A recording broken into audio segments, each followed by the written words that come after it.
Did you know that Tom Brady was nearly a quitter?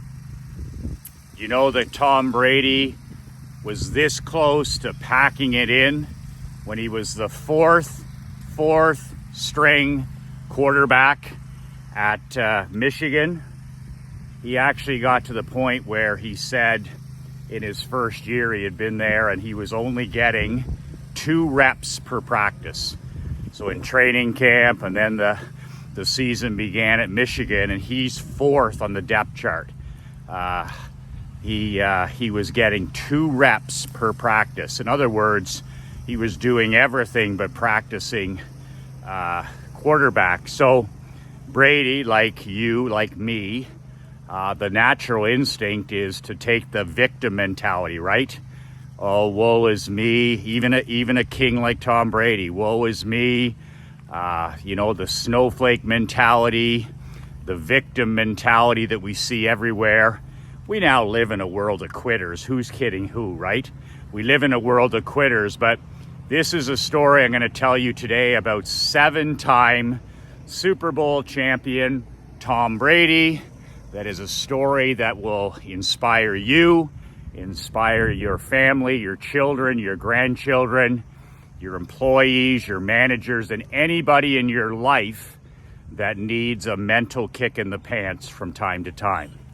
Michael McLean, I am an ex-professional hockey coach, ex-championship amateur hockey coach turned 8-figure entrepreneur. I'm a small business owner, husband and father like you. You can download a free copy of my brand new book. The link is below, brassballsvideos.com. You put in your email. There's nothing to buy. It's free. Put in your email and I will email the book to you within 5 minutes. You can read it on your phone. You can print it off. It's only 22 pages. There's no theory. There's no fluff. There's no BS. It's all content. It's the 5 things you can do to unfuck your life in the next 30 days. So if you're like me from time to time and you got to get your shit together from time to time, this is the book to do it. You can read it in one sitting. The link is below, brassballsvideos.com. 5 ways to unfuck your life in the next month. So Tom Brady, as you may or may not know, is one of my favorite badass cleaners, champions, and kings. I mean, I love Brady. I love everything he stands for. I actually hope he comes back to the game. I really respect Brady that much. So this is a story that you haven't heard about Brady, and that's the fact that he was going to pack it in. Brady was going to pack it in. You've heard that he was the 4th-string quarterback at Michigan, but he was this close to packing it in and transferring. And back in those days, before quitters became winners, if he decided to transfer, it would have cost him a year of eligibility. And if Brady had transferred from Michigan, does he still play in the NFL? We don't know. Does he still win 7 Super Bowls? We don't know. But this is a scary thought. It's a sliding door moment, as Brene Brown likes to say, where he was fed up. He only had 2 reps a practice. So he was whining, complaining, making excuses, taking on the victim mentality, the same mentality that college athletes now are taking on, NFL athletes, NHL athletes, you name it, but especially college athletes, where now they can transfer, go into the transfer portal, 3,000 plus a year, and give up and quit when things don't go your way, when things are hard, when things are difficult. Brady would have been able to transfer. It would have cost him a year, and he would have been starting all over again at another school. But this is back in the olden days where you couldn't quit something without punishment. So Brady went to his head coach and his offensive coordinator, and he told him, he said, I'm thinking of transferring. I want to quit. I don't believe I'm being treated fairly. I'm only getting 2 reps in practice a day. I can't win like this. I'm the fourth. I can't improve like this. I'm the fourth string quarterback, and on, right? The whiner mentality, the victim mentality. He was being admittedly a cupcake.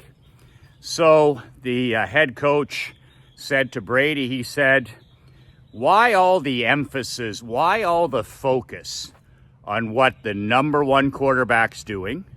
Why all the focus on what the number two quarterback is doing? Why all the focus on what the number three quarterback is doing?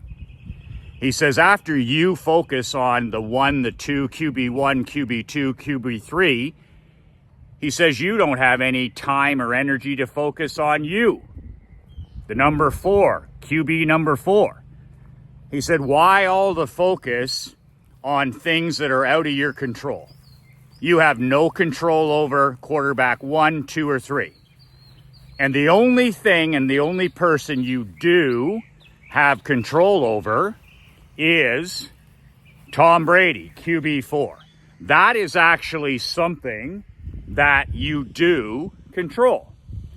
So I think that really is an incredible message for a young athlete or a young student or a young entrepreneur, or even, people like ourselves need to hear from time to time when we fall into this victim mentality.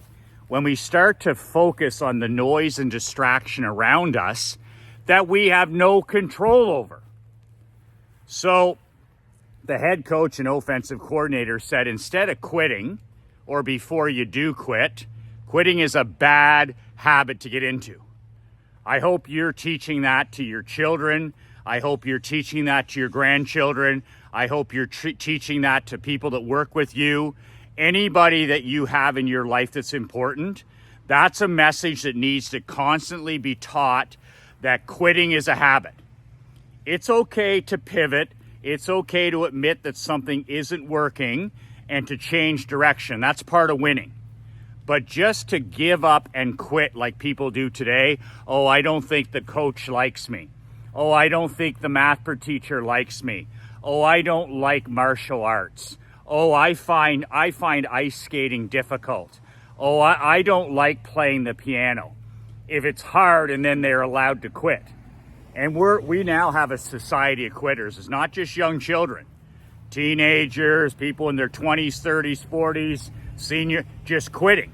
Because it's so easy to fall into this victim mentality where you've surrounded yourself with people unlike Tom's a head coach who are like, they're more than happy to put their arm around you. The therapist industry, the mental health industry, the teachers, all of these people, oh, it's not your fault. I understand. I'm going to meet you where you are. Could you imagine if the great Tom Brady had walked into his head coach's office and they said, Tom, I don't blame you. I'd be frustrated too. I'm going to meet you where you are.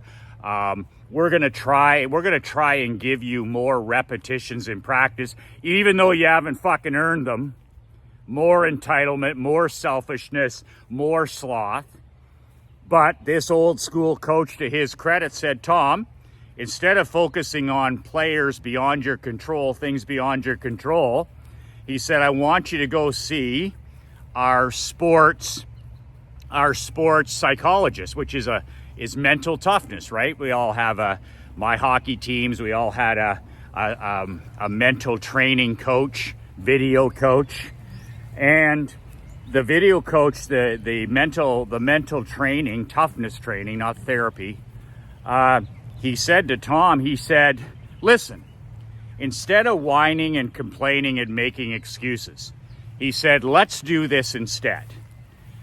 Focus all of your energy, focus all of your abilities, your time, whatever it is, on those 2 reps you get in practice. In other words, control the controllable. Instead of like, oh, I only have 2 reps, I'm the 4th string. He said, why don't you focus on making those the 2 best reps that you can possibly make? And I'll tell you, as a former minor professional hockey coach, I own my own junior teams, and coaches notice that. They notice it when you mail it in, when you phone it in. Coaches notice when there's victim mentality. They notice body language. They notice it all. But we also notice the exact opposite. So Tom Brady, after talking to the sports psychologist, he said, that's exactly what I'm going to do. I'm going to control the controllable, what I can control. By the way, that's a saying. It's written down several places in our home. It's in the kitchen. It's in my daughter's bedroom. It's in my home office. McLean's control the controllable. My daughter comes home and she starts to whine or complain about math or maybe a teacher or maybe a coach or maybe the weather. And I'm like, instantly, Chris and I are, is that within your control? Is that within your control? And when she says no, then why are we giving it energy? Why are you giving this your precious mental focus, emotional focus? Why are you giving something that's beyond your control any focus? It's noise, it's distraction, and it's rat poison. Instead, focus on what you can control. And that's how she moves on. And that's a saying in our home. Control the controllable. Is this something you can control? Yes. Then get your ass busy making it better. And if it's something you cannot control, give it zero energy. Zero energy. So Brady took door number one, and he said to himself, and this is how champions think. This is how top 1% this is how Jordan would think. This is how Larry Bird would think. This is how Joe Montana or Jerry Rice would think. This is how Vince Lombardi would think. This is how a Ronald Reagan or a Winston Churchill or an Andrew Carnegie would think. This is how a Steve Jobs would think. This is how an Elon Musk thinks. Okay? What can I control? And Brady said to himself, I'm going to run out there for those 2 reps in practice like it's the Super Bowl. Like it's the Super Bowl. My body language, my mental thinking, my emotional, I'm going to go all in, burn the ships on those 2 reps every practice. And I'm going to prepare for those reps. I'm going to be first in. I'm going to be last out every day. First on the field, last off the field. First in the film room, last out of the film room. First in the gym, last out of the gym. You see where I'm going? Those are all things he can control. And those are things that coordinators and assistant coaches and head coaches and general managers and bosses and CEOs notice. They notice first in and last out. So Brady ran out there every day in practice for those 2 reps like it was the Super Bowl. His body language, his mindset, his emotions, and he maximized those 2 reps. Well, the football gods, the hockey gods, the basketball gods, the technology gods, the marketing gods, our creator, all love people that are first in, first out. Don't wish it was better, you become better. Don't wish it was better, you become better. I used to have guys come in the odd time, not very often. They'd come in, sleek into my office. Coach, I'm on the 4th line. I'm only playing 6 minutes a night on the hockey team. You know, poor old me and all this other stuff. I don't feel that you like me, whatever that means. I don't feel that I'm being treated fairly. And I'm like, become better. You want to play more? Play better. You want to play more for me? Then play better. It's that simple. Don't wish it were easier. Don't wish it was shorter. Don't wish it was simpler. Don't wish it was less difficult. Wish and make yourself better. Make yourself better. So there's my beautiful Queen Krista heading to the gym. So that's what Brady did. He controlled everything that he could control. What's the result? Well, the football gods love a guy like Brady.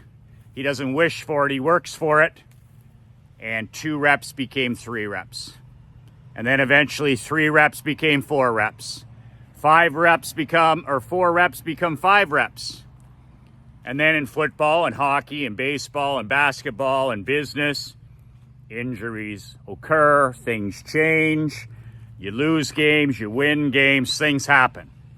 But like my friend, the great Jason Clark says, he says, be ready when opportunity knocks. Jason used to own 3 different hockey clubs at the same time. He coaches in the OHL and the AHL in San Diego for the Anaheim Ducks minor team. And it used to drive him crazy when he owned his own junior team like I did. He'd have the junior A team, the junior B team, and the youth hockey team. So 3 levels, A, B, and youth. So in other words, there's a ladder. Like in any company, there's a ladder. Like at any school, there's a ladder. At any hockey team or sports team, there's a ladder. And he used to preach, he used to talk to his lungs because most people aren't listening, is he would tell the guys, okay, instead of whining, complaining, and making these excuses and being a little poodle and a cupcake, be ready when opportunity knocks.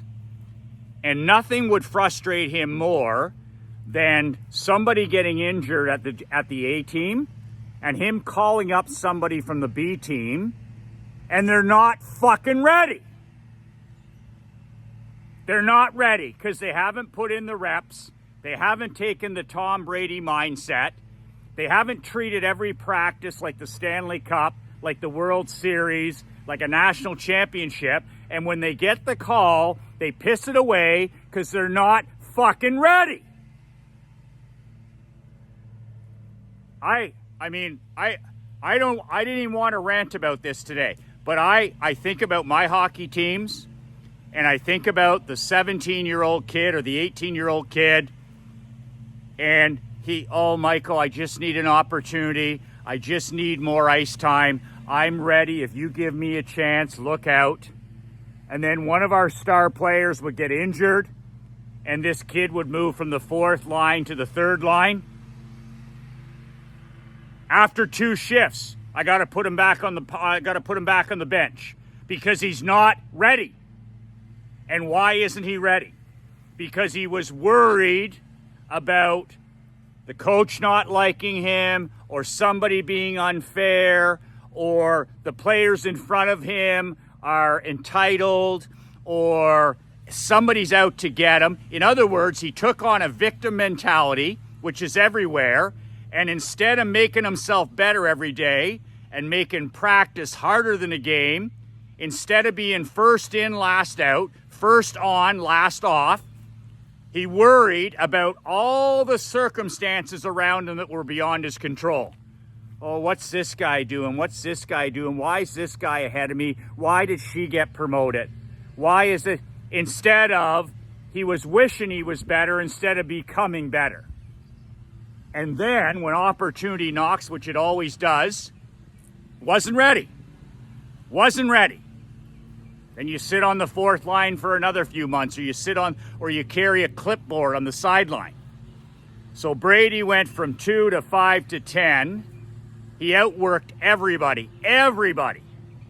And then, as you may or may not know, the football gods were there.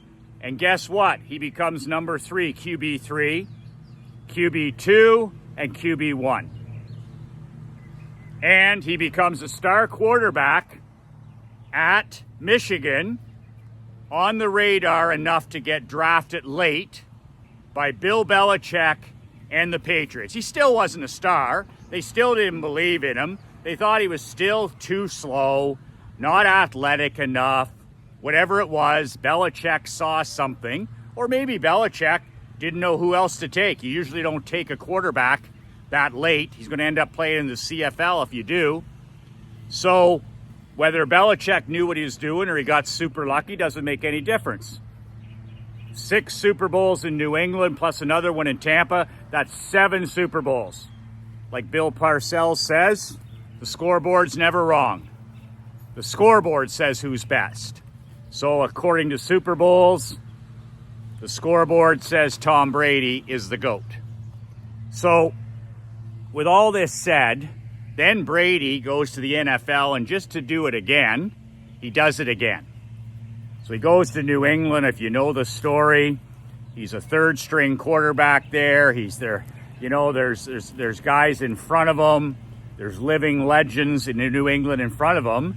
But instead of feeling sorry for himself, instead of taking on this godforsaken victim mentality that's everywhere today, first in, last out. First in, last out. And learning from the guys in front of him.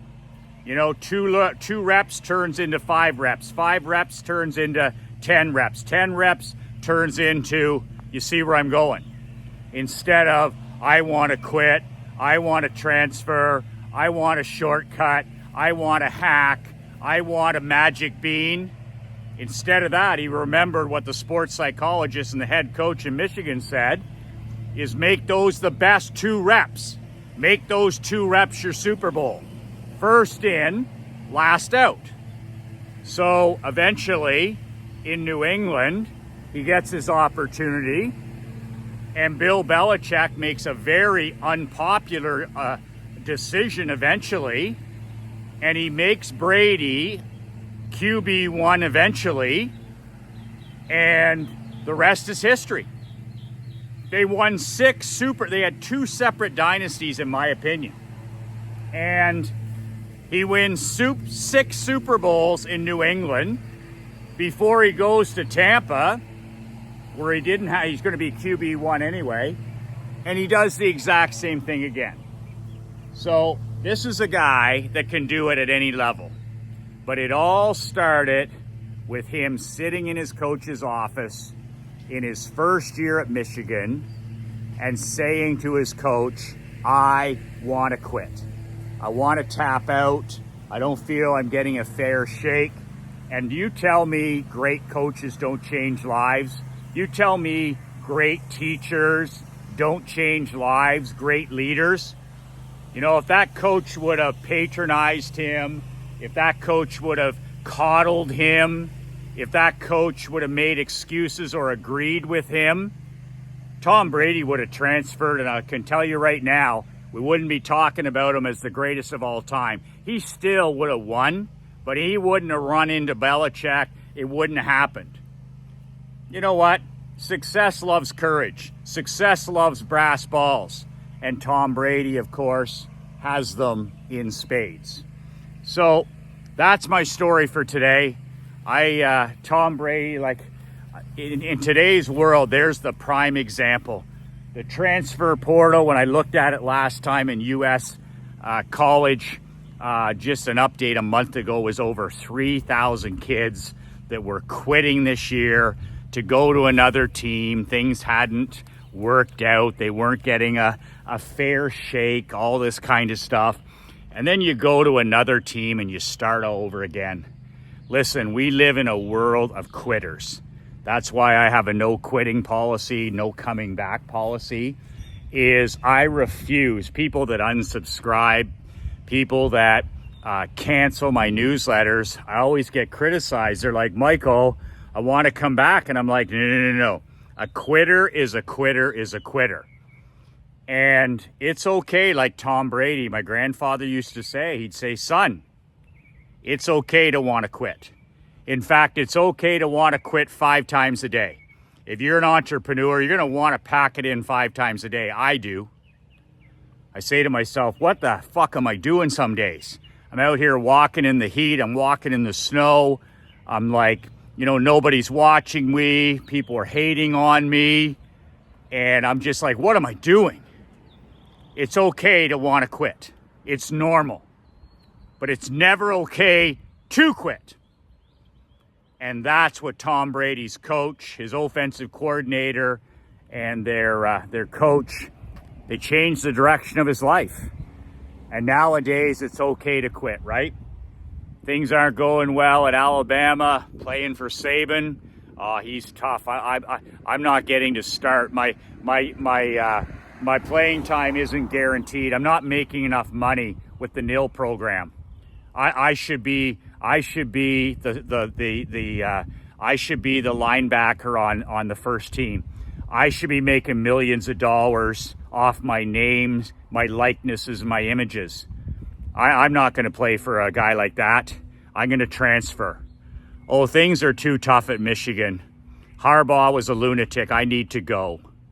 Okay, Clemson, oh, things haven't worked out. I didn't get to play right off the bat. He wants me to earn my spot. He wants me to pay my dues. He wants me to be first in, first out, last out. I can't do any of that. I quit. So that's the reason that in my own business, this business, is if a person quits or unsubscribes or quits my newsletter, whatever it is, we just absolutely banish them and blacklist them from our life.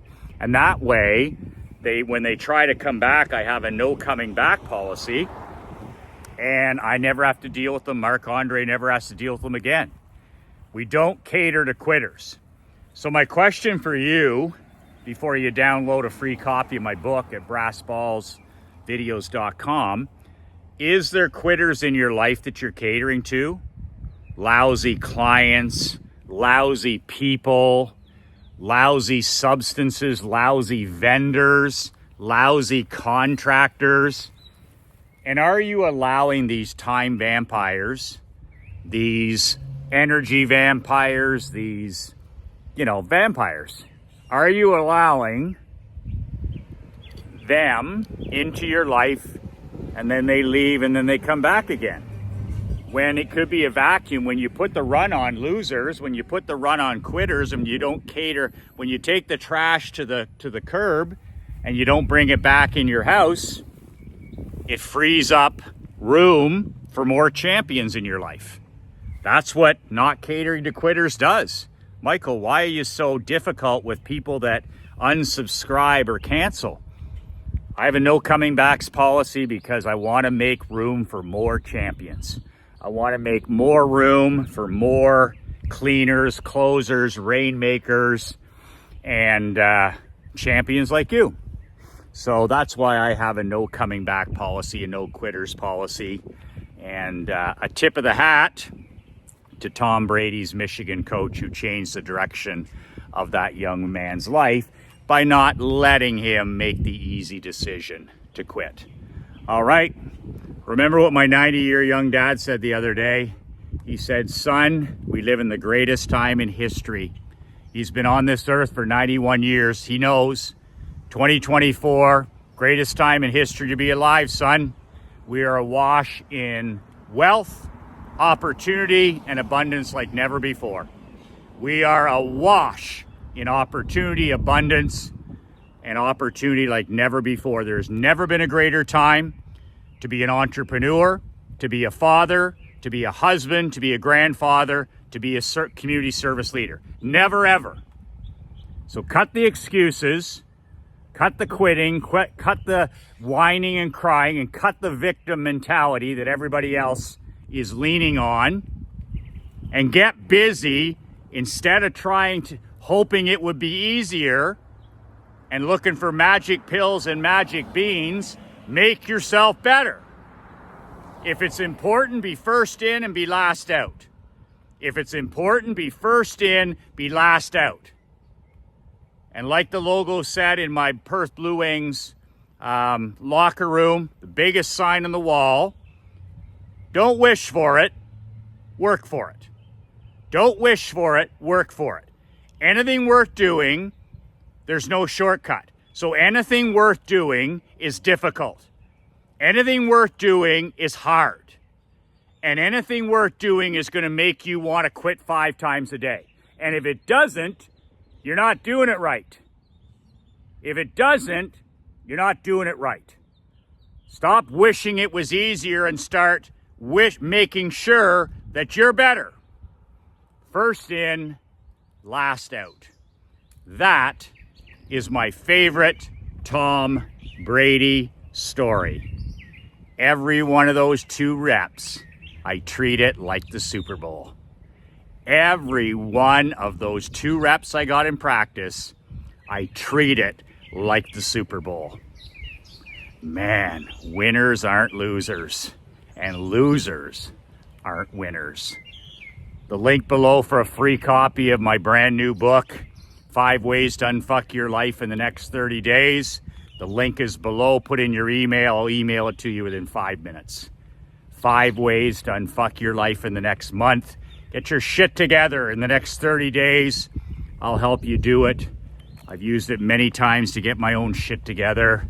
The link is below. Click on it. Put in your email. I'll email you the book in 5 minutes. 2 words that changed this guy's life. 2 words that'll change yours. Be relentless.